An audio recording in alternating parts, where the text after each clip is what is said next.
This is Historyman 1781, a project of ekbarnes.com, where we walk in the footsteps of heroes and proclaim freedom reigns.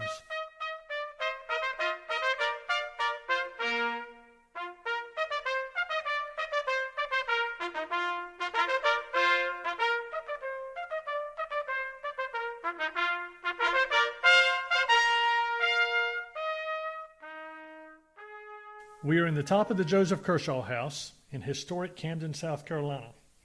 On today's podcast, we have L.T. Williamson, an everyday man talking about an everyday soldier in the Revolutionary War. Welcome, L.T. Thank you.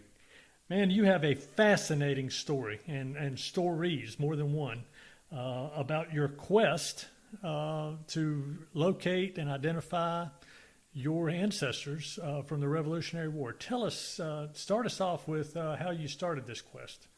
Originally, I was looking to find ancestors, and I was fortunate to find a lady named Rose Marcum, who gave me all the information about the particular gentleman we're going to talk about today, Josiah Marcum. And I'd like to make sure I give her the credit for a lot of the research and information that we're going to be talking about today. That is fantastic. It is interesting. If you look hard enough, there's always a historian within the family somewhere that can tell you everything. Yeah, I think so. It sounds like someone who has a great deal of information for your family, and I know that was a great find for you. So tell us a little bit of how you started on this. How did you find her? How did this all transpire? Well, initially I started with my main surname, of course, of Williamson. And as I traveled through finding those ancestors, I decided to try to find the maternal lines, and that led me through the Marcum line. I did some research on Ancestry.com, and I saw where Rose had posted a considerable amount of information about this Josiah Marcum. And I asked her to share with me what she had, and we got to talking and was able to confirm that my direct ancestor was indeed Josiah Marcum through some of his his descendants. So where was he from? Actually, what I have is in Bedford County, Virginia, is the originating place. Fincastle County, Virginia, New Kent County, all of those counties kind of changed names over the period of time. It's all the exact same location, but of course they changed names. So we're showing him as Bedford County during that period of time was what the county was called. So Bedford County in Virginia is located on the western side of Virginia, is that correct? That's correct, yes. So we're talking about even west of Roanoke, we're Yes. talking over towards what is present day, it's West Virginia, Yes, yeah. and that sort of thing. The Fincastle area was kind of like a no man's land from a colonial standpoint. The British didn't even want Yes. that part because they were setting that aside for the Indian Yes. nations back there. They had and we'll talk a little bit about this, I'm sure, later on, but they had obviously the Cherokee up there. Mm-hmm. They had the Shawnee, Mm-hmm. right? Mingo. And several other. Wyandotte. Right. And so that area, from a colonial standpoint, the British would come in and they would make these treaties with these Indians, and they tried to uphold those treaties. But what they had communities of people, especially the Scotch-Irish, and I know I'm talking too much here, but they would have the Scotch-Irish come down when they left England or they left Ireland because of all the religious factions and the issues going on over there. They came to Philadelphia and Charleston and came up the Great Wagon Roads and just kind of went west. Right. And Fincastle and areas that you're talking about were these areas where a lot of them settled in, and it became a place of contention. Well, the area there is very similar to what they had in Scotland, Ireland, Wales, and some of the Germans that were in there as well. Right. And this family has some ties to German ancestry as well. So about what time do you track your ancestor to being over there? This particular ancestor we're talking about was born in 1759. Okay. And he was, obviously his father already had a large estate there. So I don't have the actual birth date of his father, but he was one of the younger ones. So in the story that I have, he obviously had older brothers that stayed on the estate after the mother died. I see. But Josiah's mother died when he was 10. And his father it was just more than he could handle for a 10-year-old. And he seemed to be a bit of a wild spirit anyway. And his sister-in-law, I kind of get the impression his sister-in-law and his wife were very close. And when he made the decision that he couldn't handle him and he needed a mother, he sent him to live with his brother Thomas and his sister-in-law. I see. And during that time, he was bound as an apprentice to his uncle Thomas Marcum. I see.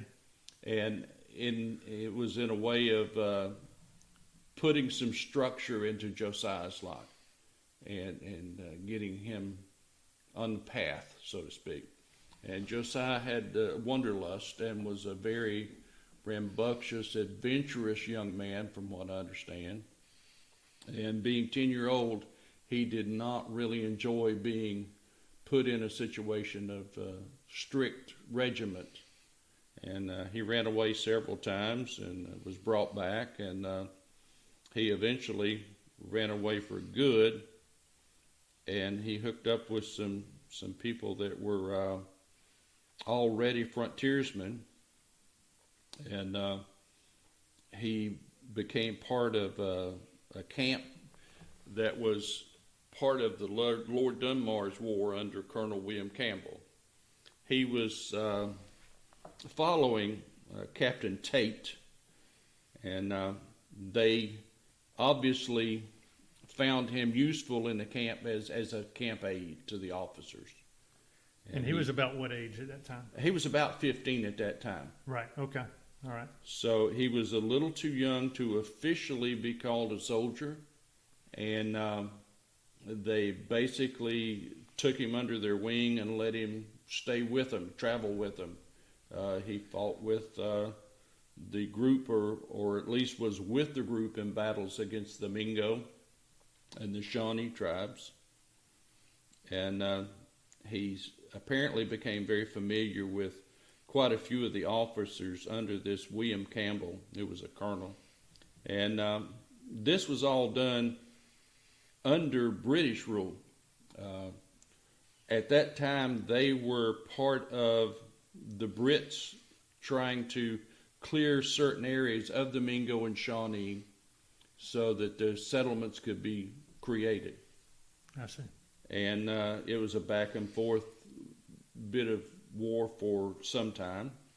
Then, sometime later, this William Campbell that Josiah's life and William Campbell's life were intertwined for a number of years.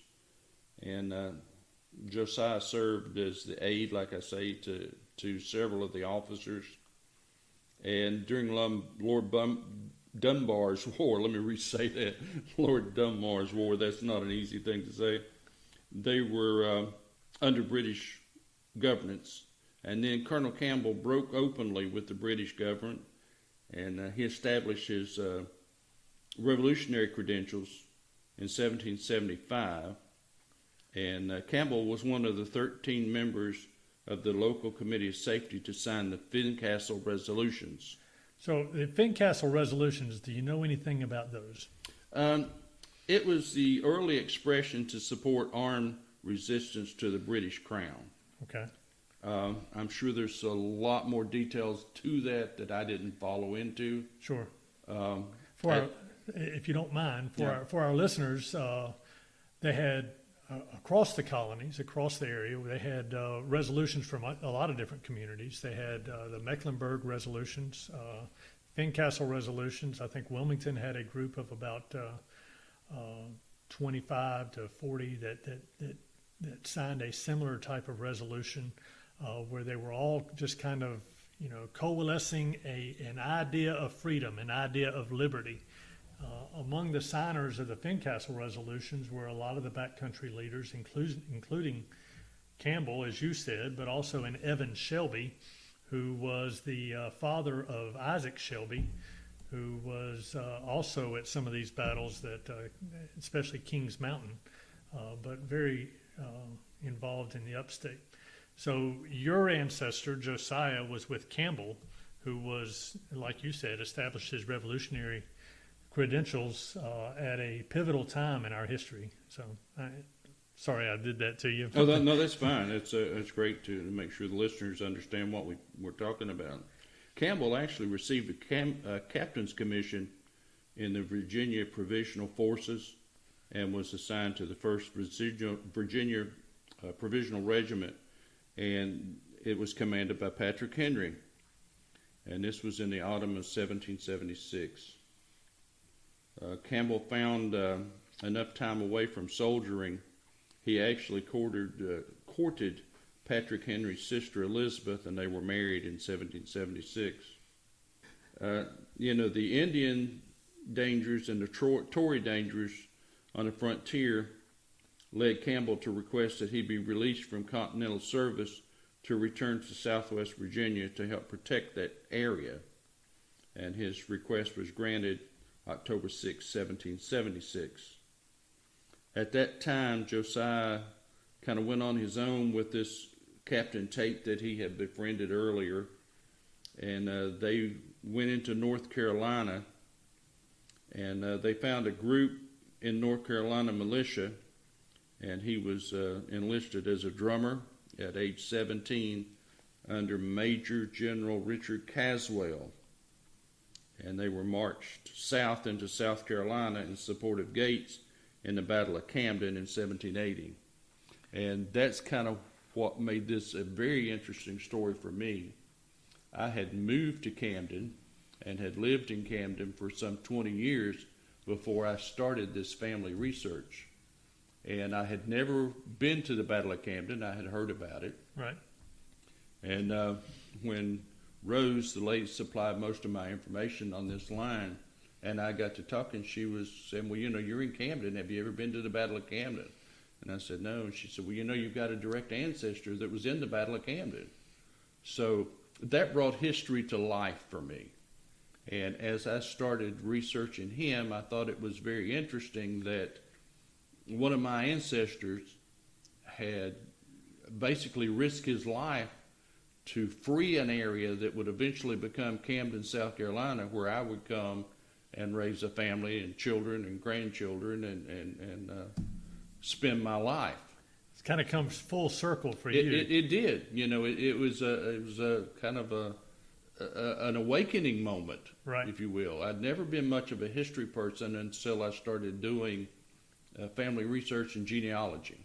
Mm-hmm. And it was just, one of those stories that just kind of led me to find all these other Revolutionary War soldiers and ancestors. But it was humbling at the same time to know that this young man, as just a teenager, faced, British forces that were well trained and all, and he was just a young teenage frontiersman. And he risked life and limb, so to speak. And I don't mean that he was a hero by any means or commanded any battles, but like we said, he was an everyday soldier. Yeah. I think that the hero title, just like the histories, are reserved in many respects for the officers, the generals, the majors, the colonels, that sort of thing. You never hear about your ancestor, right. The 16, the 15, the 16, the 17, the 18-year-olds, the 20-year-olds who were just, growing up, growing into manhood, and you never hear about that. That's why I find this particular story so fascinating, and it's actually affirming to the American story. And so, where did he go? He certainly didn't die in Camden. Where did he go from there? No, after the horrific defeat here in Camden, they all. For our listeners, when we say horrific defeat, you're not just mincing words or just just saying that, I mean, it was the worst defeat on the battlefield for the American Revolution. I mean, a whole left wing of the American Army that was made up of militia, North Carolina, Virginia militia, it just crumbled in the face of the bayonet charge. Yeah. And there was so much smoke and cinder from the cannon and the musket fire that the Continentals that were in the line, who the soldiers that had fought up north in some of the epic battles up north, who were there at Camden, they never even knew that their left wing that was exposed, their left flank was exposed, and all of a sudden they got rolled up too. It was a terrible day for the American forces. Yeah. So what happened? So what happened from there? Well, as they retreated to North Carolina, Josiah was obviously shaken, not sure exactly what he should do, if he should return to Virginia, try to return to family, what he should do. And he found out that Colonel Campbell had been pressed back into service and was forming a militia group. They were going to march south again to resist Ferguson's advance, and they were gathering up in the back country to make this march. So he again joined forces under Colonel William Campbell. This was in September of 1780, shortly after the Battle of Camden. And they marched to the western North Carolina front to confront this Major Patrick Ferguson. He was a British Army officer who commanded a force of Loyalist militia. And there were several units of riflemen that had assembled to confront Ferguson. And Campbell was named the overall commander, and he supported all the colonels of the various units who would meet the council every day. He commanded the group of officers that led the charge up the mountain, the bloody charge up the mountain at Kings Mountain. So where was your ancestor in the midst of all of that? He was, I believe, still under the command of Captain Tate. Okay. He didn't say specifically in his information to his son Stephen where a lot of these papers came from. Okay. Stephen Marcum was the son of Josiah Marcum, and he wrote down his father's adventures, so to speak, in his papers that he released to the family after Josiah's death. And he talked about this particular battle. Josiah told him that it was like being in hell in this battle. And, you know, I would have thought that the Battle of Camden would have been more devastating to a young man. But there again, I don't know how much actual carnage he saw in the Battle of Camden, because there was such a hurried retreat and getting away from the British soldiers. And there weren't a lot of injuries in all under Campbell. They suffered 28 killed and 60 wounded. But when I heard that, you know, I related it to the post-traumatic stress disorder that we hear in soldiers today. Right. You know, he said that it changed him forever. And he often relived those days of Kings Mountain's battle. So I thought that was an interesting part of the information that I was given. And so where'd it go from there? Colonel Campbell and the Virginians with him returned home to Southwest Virginia after the Kings Mountain battle. And they were again faced by the threat of attacks by bands of Cherokee and the Loyalists in that area. And Josiah wintered near his uncle Thomas Marcum's estate, but was still not ready to settle down. And when Nathaniel Greene reached out in all directions for reinforcements, which included a series of urgent requests to William Campbell to bring 1,000 mountain riflemen to his aid, he once again decided that that was his calling, and he joined up with Campbell again. So this is after Kings Mountain. Yes. This is after Cowpens. All Yes, right, the yes. turning point. Correct. He This was is- not in the Battle of Cowpens. Right. Right. So this is Cornwallis following Nathaniel Greene, and it's the race to the River Dan, Correct. and meets Nathaniel Greene at Guilford Courthouse. That's correct. And Greene, and you're saying that Greene sent out a message to Campbell, bring me some people, and your ancestor was one of those guys that came. That's correct. He had asked, Greene had asked Campbell to supply 1,000 riflemen, and due to some of the things that were going on in their homeland with the Shawnee, the Cherokee, and the Mingo, plus the Loyalists in that area, Campbell was not able to provide 1,000 men, and he was only able to bring 60 men to reinforce Greene. And this was in 1781, like you said, at the Battle of Guilford Courthouse. So March 1781. Mm-hmm. So we're talking just after winter, probably the first break of frost, that sort of thing, and a lot of these guys are needing to put the crops in and that sort of thing. So that's interesting. Okay, then what? The group arrived and they had a skirmish at a place called Wetzel's Mill, and 2 days later they were united, and Greene had them assigned to something called the Corps of Observation, and that was with Light Horse Henry Lee. They participated in the Battle of Guilford Courthouse on March 15, 1781. After those initial battles, Campbell and Lee reunited on the left flank of the army, where they became separated for a time. You said the left bank of the army. What? The left flank? Left flank I'm of the assuming army. that Yeah. it was the left flank of Greene's army. Okay. And they had this Corps of Observation. I have not found a lot of information about that. Okay. Apparently, it seems that it was like a reconnaissance group. That's my speculation, a military speculation, that it's a reconnaissance group. Okay.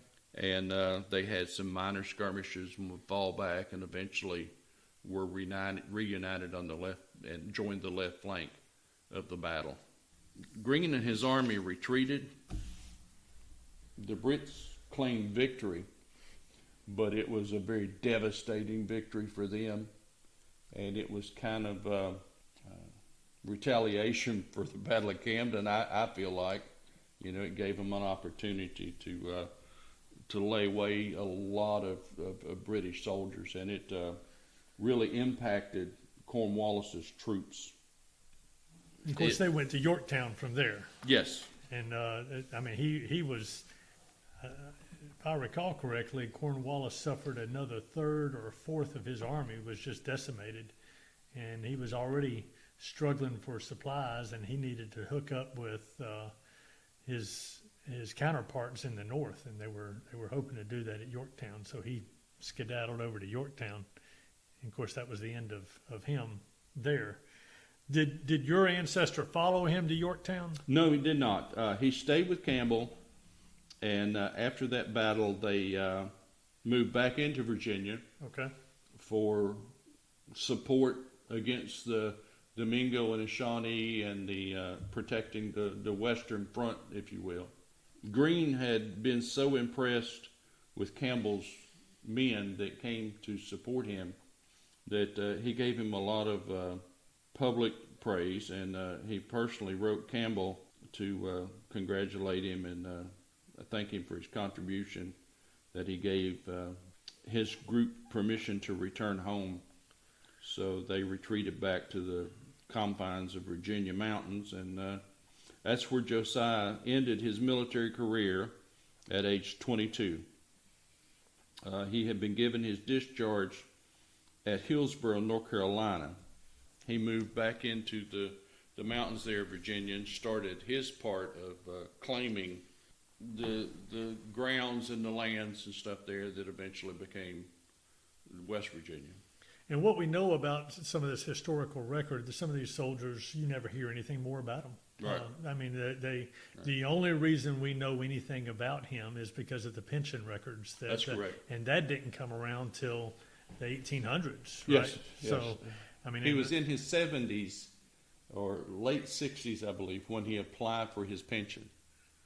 And because of the way he was involved and never actually formally signing an enlistment, being assigned to certain groups or whatever, it was very difficult for him, and I get the impression a lot of others, to receive this pension.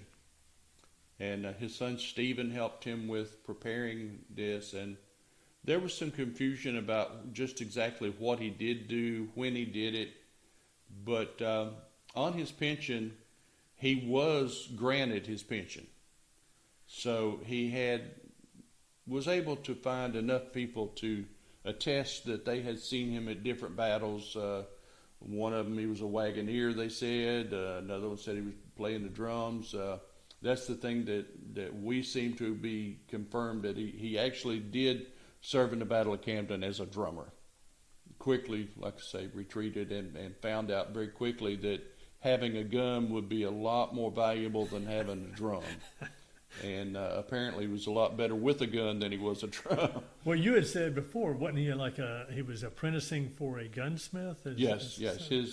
His uncle, Thomas Marcum, was a gunsmith and a blacksmith. And he was a very strict and stern uncle, and was trying to teach him that. So obviously he learned something, because he eventually did become a very renowned gunsmith in his later years after he retired, and was very well known for his blacksmith skills. And he was known as the Vulcan of the Big Sandy.